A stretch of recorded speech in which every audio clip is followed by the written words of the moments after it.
ఆదికాండము 2వ అధ్యాయము 7వ వచనాన్ని అందరం కలిసి చదువుదాం. ఆదికాండము 2వ అధ్యాయము 7వ వచనం చదువుదాము. దేవుడైన యెహోవా నేల మంటితో నరును నిర్మించి వాని నాసికా రంధ్రములో జీవవాయువును ఊదగా నరుడు జీవాత్మ ఆయను. ప్రార్థన చేద్దాం. పరిశుద్ధుడైన మా తండ్రి, మా ప్రభువైన యేసు క్రీస్తు నామములో మీ పాద సన్నిధికి వస్తున్నాను. నేనే తలపుడను, ఐగుడును, నిష్ప్రయోజకమైన దాసును ఒప్పుకుంటున్నాను. సిలువ చాటున మరుగుపరచుము. మీ జీవము గల మాటలు మాకు అనుగ్రహించుము. గ్రహించే హృదయాన్ని మాకు దయచేయము. వినగల చెవులు మాకు దయచేయండి. మాకు వినుబుద్ధి కలిగచేయండి. సాతాన్ని కలిగించే ప్రతి అభ్యంతర ఆటంకం నుంచి తొలగించండి. ప్రతి విధమైన డిస్టర్బెన్స్ నుంచి తొలగించండి. మా ఏకాగ్రత మీ వాక్యం మీదనే ఉంచినట్లు మాకు సహాయం చేయండి. ఓ తండ్రి, నన్ను దయతో దర్శించుము. నన్ను సిలువ చాటున మరుగుపరచుము. మీ నోటికి బూరగా వాడుకొనుము. నన్ను నేను తగ్గించుకుంటూ మీ నామాన్ని హెచ్చిస్తూ కనిపించి కనబడని చీకటి అంధకార శక్తులను యేసు క్రీస్తు నామములు బంధిస్తూ మహిమ ఘనతా ప్రభావాలు మీకే ఆరోపించుకుంటూ మా ప్రభువైన యేసు క్రీస్తు నామములో స్తుతించి ప్రార్థించి వేడుకుంటున్నాను మా పరమ తండ్రి, ఆమేన్.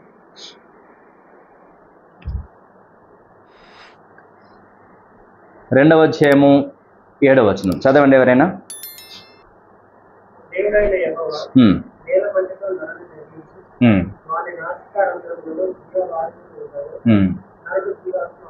ఇక్కడ దేవుడు మనిషిని ఎలా తయారు చేశాడో రాయబడి ఉంది. ఎలా తయారు చేశాడు టోటల్గా ఆ వాక్యం యొక్క అర్థం ఏంటిది అంటే, దేవుడు మట్టిని తీసుకొని, మట్టి ఎక్కడి నుంచి వచ్చింది? నేల నుంచి మట్టిని తీసుకొని ఆ మట్టిని మానవ రూపంగా తయారు చేశాడు. చేసి వాడి నాసికా రంధ్రాలలో ముక్కులో జీవవాయువును ఊదగా నరుడు జీవాత్మ అయ్యాడు అని చెప్తున్నాడు. అంటే దేవుడు తన స్వహస్తాలతో, తన చేతులతోని మట్టి ముద్దను పిసికి చక్కగా ఒక రూపాన్ని తయారు చేసి వాడి నాసికా రంధ్రాలలో జీవవాయువును ఊదితే అప్పుడు మనిషి తయారయ్యిండు అని చెప్తున్నాడు కదా. అంటే మనిషి దేంతో తయారయ్యిండో చెప్తున్నాడు. దేంతో తయారయ్యాడు మనిషి? మట్టితోనే. మనమంతా కూడా, మనుషులమంతా కూడా దేంతో తయారయ్యాము? మట్టితో తయారయ్యాము. ఆయన జీవం యొక్క వాయువు, ఆయన జీవం గలవాడు, ఆయనలో జీవముండెను అని రాయబడింది. ఆయన జీవము గలవాడై ఉన్నాడు అని రాయబడి. ఆ జీవానికి సంబంధించిన వాయువును మనలోనికి ఊదడం ద్వారా మనము జీవించే ఆత్మ అయ్యాం. అలా మనకు ప్రాణం వచ్చింది. ఇప్పుడు చెప్పండి, అసలు నీవు ఎప్పుడు పుట్టావు అన్న సంగతి ఎవరికైనా తెలుసా? ఎప్పుడు పుట్టావు మనకు ఎవ్వరికి తెలియదు. ఎవరి పుట్టుక ఎవ్వరికి కూడా తెలియదు. తెలుసా ఎవరికైనా? ఈ భూమి మీదకి వచ్చినప్పుడు మాత్రమే తెలుసు అందరికీ. ఓ, నువ్వు పలానా తేదీ రోజు పుట్టావని చెప్తారు. ఈ భూమి మీద పుట్టావు వాస్తవానికి అంటే తల్లి గర్భంలో నుంచి ఈ భూమి మీదకి వచ్చిన తేదీ మాత్రమే తెలుసు. కానీ నీలో జీవాత్మ ప్రవేశించింది ఎప్పుడో తెలుసా? ఎవరికైనా తెలుసా? అప్పుడు కదా నువ్వు పుట్టింది. అవునా కాదా? ఎప్పుడు పుట్టావు మనుషులు? తల్లి గర్భంలో ఆ పిండంగా ఉన్నప్పుడు ఆ పిండానికి ఎప్పుడు జీవవాయువు వచ్చి జీవ ఆత్మగా మనం మారామో ఏ మనుషుడికైనా తెలుసా? తల్లికైనా తెలుసా? తెలియదు కదా. అంటే ఎప్పుడు కదలడం స్టార్ట్ అయిందో తెలియదు. అంటే జీవం వచ్చినప్పుడే, ఆ పిండానికి జీవం వచ్చినప్పుడే కదలడం ప్రారంభిస్తాడు ఇక మనిషి. అప్పుడు కదా అసలు జన్మ. అవునా? అసలు బర్త్డే అప్పుడు. కాబట్టి ఎవరికైనా తెలుసా బర్త్డే చేసే వాళ్ళందరూ కరెక్ట్ చేస్తున్నారు. ఇప్పుడు చెప్పండి, వాళ్ళ పుట్టినరోజు కరెక్ట్ చేస్తున్నారా? కాదు. పుట్టినరోజు చేసుకున్న వాళ్ళని అడగండి, అసలు నువ్వు ఆ రోజే పుట్టావా అని అడగండి. అవును, నేను ఆ రోజే పుట్టాను. నువ్వు ఆ రోజు పుట్టలే. ఎందుకు పుట్టలేదు? తల్లి గర్భంలో నువ్వు పిండానిగా ఉన్నప్పుడు నీకు జీవం వచ్చింది ఎప్పుడో ఎవ్వరికి తెలియదు. తల్లికి తెలియదు, ఎవ్వరికి కూడా తెలియదు. ఈ లోకానికి మాత్రం తల్లి గర్భంలో నుండి ఈ లోకానికి వచ్చింది మాత్రం, తల్లి గర్భంలో నుంచి భూమి మీదకి వచ్చింది అంతే మాత్రం ఆ తేదీ రోజు. అది పుట్టిన తేదీ ఎలా అవుతుంది? అది అవుద్దా తేదీ? పుట్టిన తేదీ కాదు. నీకు ప్రాణం వచ్చిన తేదే పుట్టిన తేదీ. నీకు జీవము, ఈ లోకంలో జీవం వచ్చిన తేదే పుట్టిన తేదీ. అయితే ఆది ఆదామును, మొట్టమొదటి మనిషిని మాత్రము దేవుడు దేంతో తయారు చేశాడు? మట్టితో తయారు చేశాడు. మనుషులు 4 విధాలుగా, సుమారు 4 విధాలుగా ఈ లోకంలో జన్మించారు. ఒకటి, ఆదాము దేంతో తయారు చేశాడు? మట్టితో తయారు చేశాడు. తర్వాత రెండవ మనిషిని, మొదటి మనిషిని దేంతో తయారు చేశాడు దేవుడు? మట్టితోని. రెండవ మనిషిని దేంతో తయారు చేశాడో తెలుసా? ఎముకతో తయారు చేశాడు కదా, భలే ఉందిగా. మొట్టమొదటి మనిషినేమో మట్టితో తయారు చేసే దేవుడు, రెండవ మనిషిని దేంతో తయారు చేశాడు? ఎముకతో తయారు చేశాడు. దాని తర్వాత ఇంకొక మనిషి తయారయ్యాడు, ఇంకొక మనిషి వచ్చాడు, ఇంకొక మనిషి పుట్టాడు. ఎలాగా? తల్లి గర్భం ద్వారా వచ్చినటువంటి మనిషి ఒకడు. 3 రకాల మనుషులు కదా. ఒకటి మట్టితో తయారు చేయబడిన మనిషి, 2 ఎముకతో తయారు చేయబడిన మనిషి, 3 తల్లి గర్భం ద్వారా వచ్చినటువంటి మనిషి. మనం అందరం ఎలా వచ్చాము? తల్లి గర్భం ద్వారా వచ్చినటువంటి వాళ్ళం మనమంతా కూడా కదా. 4వ మనిషి కూడా ఉన్నాడు. ఈయన ఇంకొకలాగా తయారు చేయబడ్డాడు. ప్రభువైన యేసుక్రీస్తుల వారు ఆయన కన్యక గర్భాన జన్మించినటువంటి మనిషి కదా. ఆయన కూడా మనిషినే, ఆయన మానవుడు, ఆయన మనుష్య కుమారుడు, ఆయన కన్యక గర్భాన జన్మించినటువంటి వాడు. ఈ లోకంలో 4 రకాలుగా మనుషులు జన్మించినారు. ఒకటి మట్టి ద్వారా తయారు చేయబడ్డాడు, 2 ఎముక ద్వారా, 3 అంటే ఇద్దరి ద్వారా, మట్టి ద్వారా ఎముక ద్వారా కలిసినటువంటి వారి ద్వారా ఇంకొక మనిషి వచ్చాడు. తర్వాత కేవలం కన్యక ద్వారా కూడా ఇంకొక మనిషి వచ్చాడు. ఆయన మన ప్రభువైన యేసుక్రీస్తుల వారు. సరే, ఇప్పుడు మనం ఏం చూస్తున్నామంటే మనము దేంతో తయారు చేయబడ్డామన్నది అని చూస్తున్నాం. మనం దేంతో తయారు చేయబడ్డాము? మట్టితోనే తయారు చేయబడ్డాం. దానికి ఆనవాళ్ళు ఏంటి అంటే మట్టిలో మనల్ని పాతి పెడితే కలిసిపోతాం. అవునా? మన మట్టే కనుక మట్టిలో కలిసిపోతాం. అందుకనే 3వ అధ్యాయంలో ప్రభు చెప్తాడు చూడండి, 3వ అధ్యాయము 19వ వచనము. నీవు నేలకు తిరిగి చేరు వరకు నీ ముఖపు చెమట కార్చి ఆహారము తిందువు, ఏలైనగా నేల నుండి నీవు తీయబడితివి, నీవు మన్నే గనక తిరిగి మన్నైపోదువు. మనం ఎవరము? మన్ను, మట్టి. కాబట్టి మట్టిలో కలిసిపోతాం. ఎందుకు ఈ ఆవేశాలు, ఎందుకు ఈ కోపాలు? అవునా? ఒట్టి మట్టి వాళ్ళం మనం. ఎవ్వరు గొప్ప వాళ్ళు లేరు, ఎవరు జ్ఞానవంతులు లేరు, అంతా మట్టినే. చాలా రోజులు అంటే దాదాపు ఒక 1 వీక్ ఒక్కొక్క వాక్యం చేత దేవుడు నన్ను నడిపిస్తూ ఉంటాడు. దాదాపు ఒక నెల రోజుల నుంచి 15-20 రోజులు అవుతుంది అనుకుంటా. ఏ వాక్యం చేత దేవుడు నడిపిస్తున్నాడంటే ఆయన అందరి ఎడల కృప చూపువాడు. మన దేవుడు ఎవరు? అందరి ఎడల కృప అంటే అర్థం ఏంటిది? నల్లోని ఎడల కృప చూపుతాడు, తెల్లోని ఎడల కృప చూపుతాడు, పాపము చేసిన వాని ఎడల కృప చూపుతాడు, పరిశుద్ధుని ఎడల కృప చూపుతాడు. అవునా కదా? భయంకరమైనటువంటి పాపం చేసిన వాని ఎడల కూడా కృప చూపుతాడు, పరిశుద్ధుని ఎడల కూడా కృప చూపుతాడు, డబ్బులు ఉన్నోని ఎడల కృప చూపుతాడు, డబ్బులు లేనివాడి ఎడల కూడా కృప చూపుతాడు. అందరి ఎడల కృప చూపేవాడు. అయితే నాకేంటి? నేనేం నేర్చుకోవాలి దాని నుంచి? నేను కూడా అలాగే చేయాలి కదా. మన దేవుడు అందరి ఎడల కృప చూపేవాడు కాబట్టి నేను కూడా ఏం చేయాలి? అందరి ఎడల కృప చూపించాలా వద్దా? అంటే ఎక్కువడని తక్కువడని, పేదవాడని పేదవాడు కాదని, పాపిష్టివాడని, వాడు దొంగని, నరహంతకుడని, తిట్టుబోతని వాడిని దూరం కొట్టాలా? ఇక వారి ఎడల కూడా మనం ఏం చేయాలా? కృప చూపించాలా వద్దా? మన దేవుడు కృప చూపించేవాడు, మనము కూడా కృప చూపించాలా. ఎందుకనో 1వ అధ్యాయము 27వ వచనంలో రాయబడింది. ఇక్కడ మనం ఏం నేర్చుకున్నామంటే మొదటి వచనం లోపల 2వ అధ్యాయము ఎన్నో వచనం చదివాము? 7వ వచనంలో ఏం నేర్చుకుంటున్నాము? మనం మట్టితో తయారు చేయబడ్డాము నేర్చుకుంటున్నాం. మనం మట్టితో తయారు చేయబడ్డాము, మనము మన్నే కనుక తిరిగి మన్నైపోతాము. మొదటిది. అయితే ఆయన ఎవరు తయారు చేశారు? ఆయన దేవుడు తయారు చేశాడు మనల్ని. ఆయన చేతులే మనకు రూపాన్ని ఇచ్చాయి అని చెప్తున్నాడు. అట్లాగే యోబు గ్రంథంలో కూడా ఒక మాటను మనం చూద్దాము. దానికి యోబు గ్రంథము 33:4. యోబు గ్రంథము 33:4 చదవండి. యోబు గ్రంథము 33వ అధ్యాయము 4వ వచనము. దేవుని ఆత్మ నన్ను సృజించెను, సర్వశక్తిని యొక్క శ్వాసము. ఏమని చెప్తున్నాడు ఇక్కడ? దేవుని ఆత్మ నన్ను సృజించను, సర్వశక్తిని యొక్క ఆత్మ నన్ను కలుగజేసినాడు అని చెప్తున్నాడు. ఇప్పుడు నన్ను కలుగజేసింది ఎవరంటే సర్వశక్తిమంతుడైన దేవుడే. ఆయన ఆత్మయే మనల్ని కలుగజేశాడు. తల్లి గర్భంలో నన్ను నిరూపించాయి. అయితే మనం ఎవరము? మట్టి వారం అన్న విషయాన్ని మర్చిపోవద్దు. మనల్ని ఆయనే కలుగజేశాడు, ఆయనే సృజించాడు. అని మనం మర్చిపోవద్దు. ఇది మనం తెలుసుకున్నాం కదా. ఇక రెండో విషయాన్ని తెలుసుకుంటాము. రండి, 1వ అధ్యాయము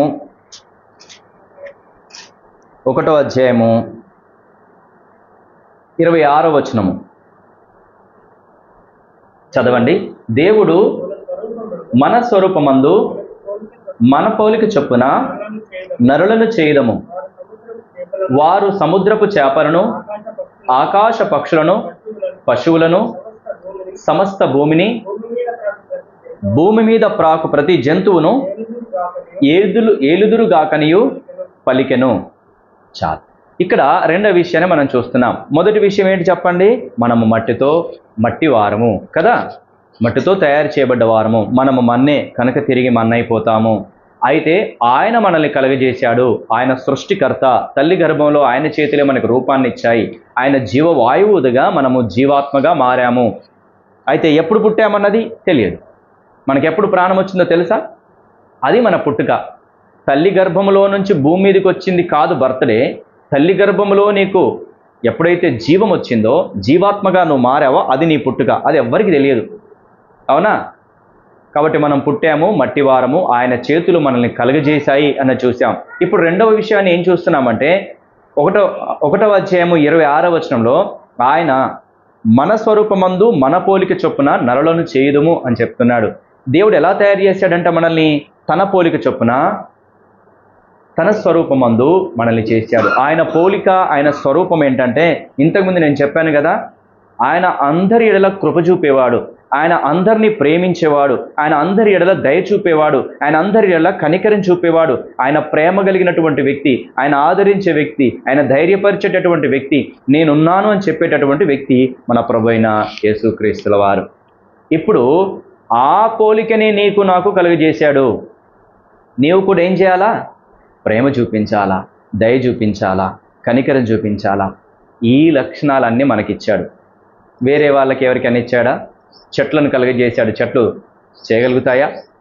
అవన్నీ చేయలేవు. చెట్లు కానీ, పశువులు కానీ, జలచరాలు కానీ భూమి మీద ఎక్కడెక్కడ తయారు చేశాడు దేవుడు? 3 రకాల ప్రదేశాలు మన భూమి మీద ఉన్నాయి. 3 రకాలుగా దేవుడు తయారు చేశాడు. ఇది సైన్స్ పిల్లలకు కూడా తెలుసు. 6వ తరగతిలో స్టార్ట్ అవుతుంది.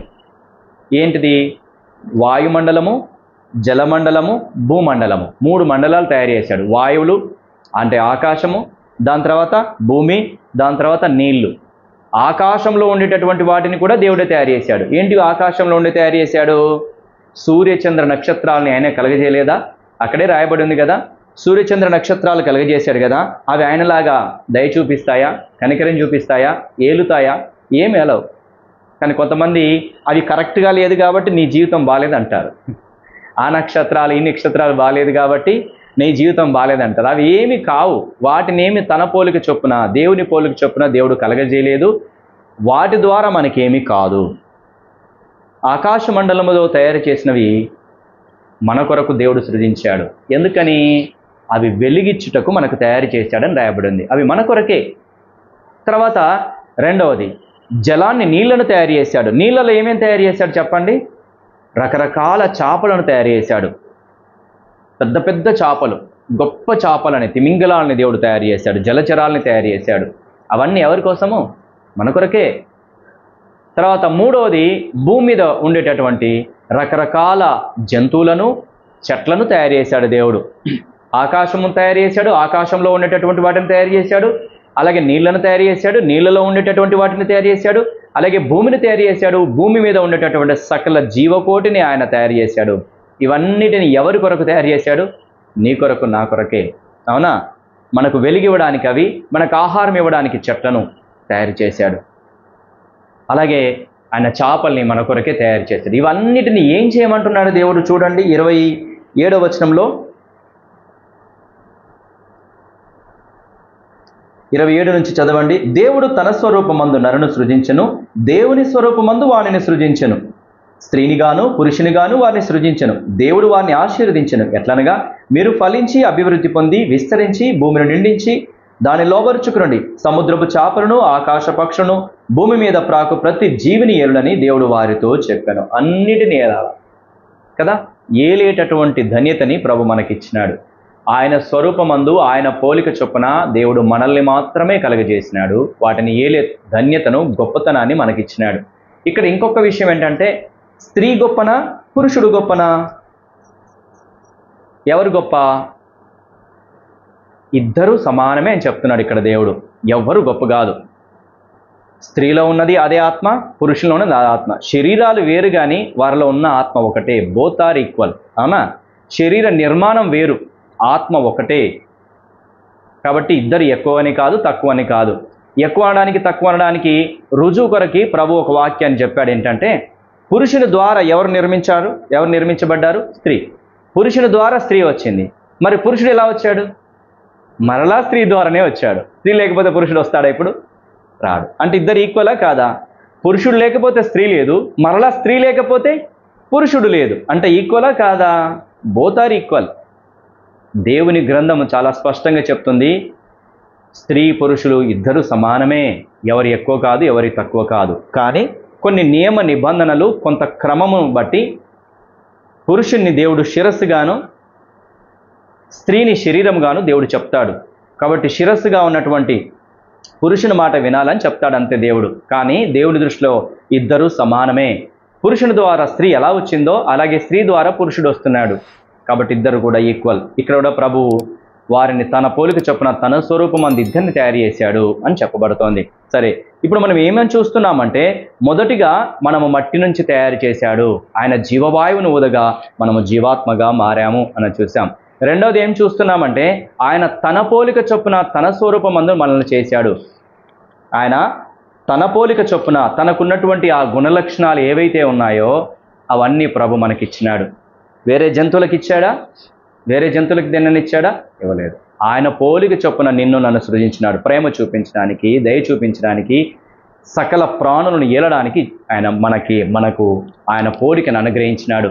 ఇక మూడోది ఏంటంటే, ఈ భూప్రపంచంలో ఉన్నటువంటి అంతటిని దేవుడు మనకిచ్చినాడు. అవునా కాదా? దేవుడు తన వాయువులను దూతలుగా, తన పనివారిగా చేసుకున్నాడు. కానీ మనల్ని అయితే ఆయన పిల్లలుగా చేశాడు అని చెప్పబడుతోంది. మనం ఆయన పిల్లలుగా చేశాడు. మనం ఆయన పిల్లలము. అర్థమవుతుందా?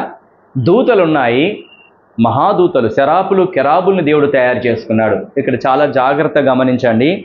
నీవు నేను మట్టి వారమే, మట్టితో తయారు చేయబడ్డ వారమే. కానీ నీకు నాకున్నటువంటి ప్రత్యేకతను నేను ఇక్కడ చెప్తున్నాను. మనం మట్టితో తయారు చేశాం, కానీ శరాపులు, కెరాబులు, మహాదూతలు ఉన్నాయి. అంటే ఆరు రెక్కలు ఉంటాయి మహాదూతలకి. 2 రెక్కలతో ఎగురుతాయి, 2 రెక్కలతో మొహాన్ని కప్పుకుంటాయి, 2 రెక్కలతో కాళ్ళను కప్పుకుంటాయి. ఎందుకంటే ఆయన మహోన్నతుడు. ఆయన స్వరూప దర్శనాన్ని అవి చూడలేవు. కాబట్టి ఆయన ముందు అవి అంతా ఒళ్ళంతా కప్పుకొని దేవుణ్ణి స్తుతిస్తూ ఉంటారు మహాదూతలు. కానీ వాటిని నా కుమారులు అనలేదు. ఎవరినన్నారు? మనల్ని అన్నాడు. ఎంత గొప్ప ధన్యత చెప్పండి. అది ఒక్క దెబ్బకి 1,00,000 మందిని కొట్టగలదు. నువ్వు ఒక్కని కొడతావా? కానీ ఎవరు గ్రేటు? మనమే. అవి మనకు సేవకులు అని చెప్తుంది బైబిల్. అంటే ఎవరు గ్రేటు? మనమే. కానీ మనం దేంతో తయారు చేయబడ్డాం? మట్టితో తయారు చేయబడ్డాం. మట్టితో తయారు చేసి ఆయన ఆత్మను మనకి ఇచ్చినాడు. మనల్ని గ్రేట్గా తన పోలిక చొప్పున తన స్వరూపంలో మనల్ని చేసుకున్నాడు. ఈ సత్యం ఈరోజు నీకు రివీల్ చేయబడుతోంది, అర్థం చేయబడుతోంది. మనము దూతల కంటే గొప్పవారము, ఆయన పిల్లలం మనము. ఈ భూమి మీద సర్వాధికారాన్ని దేవుడు మనకిచ్చినాడు, అధికారాన్ని మనకిచ్చినాడు. ఏలుడి అని చెప్తున్నాడు. ఇచ్చాడా లేదా? అంత గొప్పగా ఇచ్చాడు, అంత గొప్పగా చేశాడు. ఎవరికి? ఆదాముకి, అవ్వకి అంత గొప్ప ధన్యతనిచ్చినాడు. ఆ ధన్యతకి నీవు నేను కూడా వారసులమే. కానీ ఇప్పుడు ఏం జరిగింది చెప్పండి? ఇంత గొప్ప భాగ్యాన్ని మనకిస్తే సాతాను ఊరుకున్నాడా? ఎట్లా వెళ్తారు వాళ్ళు? నీ పిల్లల వాళ్ళు వెళ్తారా? సరే, అట్లయితే చూద్దామని వాడు రకరకాల పన్నాగాలు పన్ని అవ్వ దగ్గరికి వచ్చి అవ్వను మోసం చేసి పండు తినేలాగా, పాపము చేసేలాగా చేసింది. అంటే దేవుని మాట వినకుండా చేసింది. జాగ్రత్త, చెడ్డ స్నేహం చేస్తే నువ్వు కూడా చెడిపోతావు. వాడు మెల్లగా నిన్ను పాపములోనికి లాగాలని చూస్తాడు. జాగ్రత్త. చెడ్డ స్నేహం చేయకూడదు, చెడ్డవారితో కలిసి తిరగకూడదు. ఉన్నావా, నిన్ను కూడా ఖచ్చితంగా పాపములో దింపేస్తాడు. కొంత సమయం, ఎంత సమయం వెచ్చించిందో మనకు తెలియదు. అవ్వ ఆ సాతాను యొక్క మాటలకి మోసపోయింది. దేవుని మాటకు వ్యతిరేకంగా పండు తిని పాపాన్ని తెచ్చుకున్నది. తన భర్త కూడా ఇచ్చింది. ఇద్దరు కూడా పాపాన్ని తెచ్చుకున్నారు. ఇప్పుడు ఆ పాపానికి రావాల్సిన శిక్ష ఏంటి చెప్పండి? ఏం శిక్ష వస్తుంది? ఇక్కడ ఆదికాండంలోనే రాయబడింది. చూడు,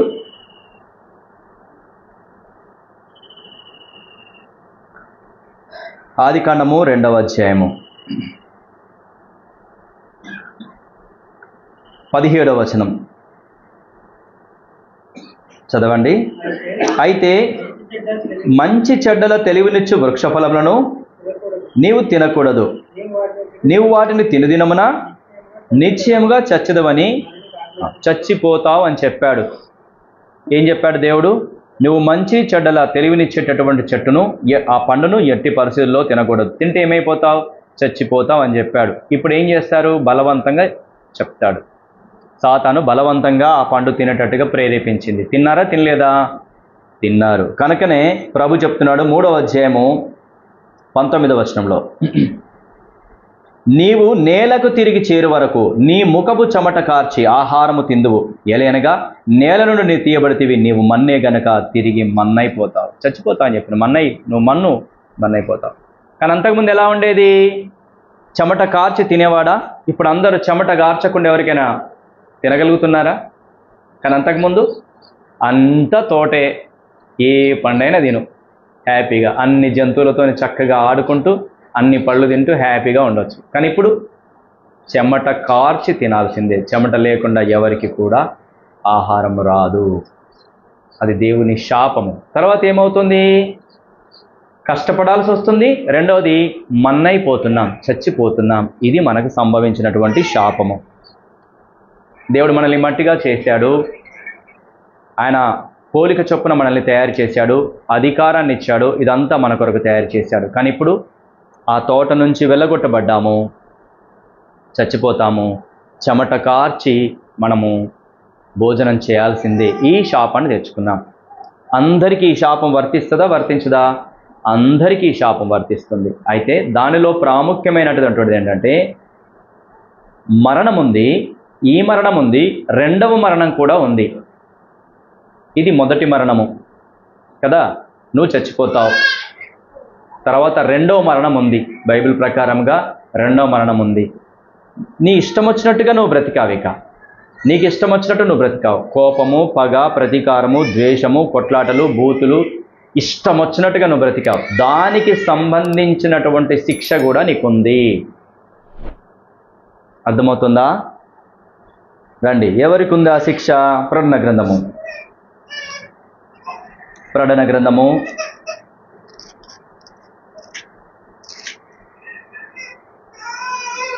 21వ అధ్యాయము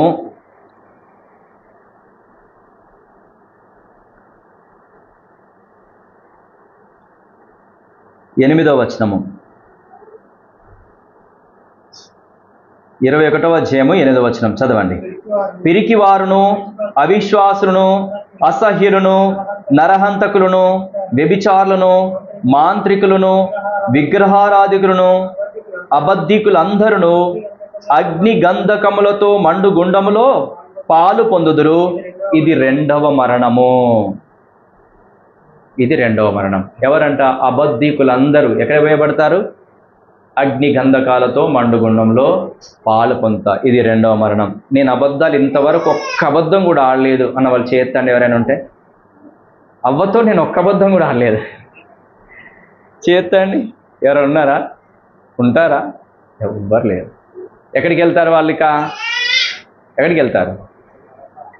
నరకానికి వెళ్తారు. ఇది రెండవ మరణము. రెండవ మరణం ఎలా ఉంటుంది? ఎక్కడ ఉంటుంది?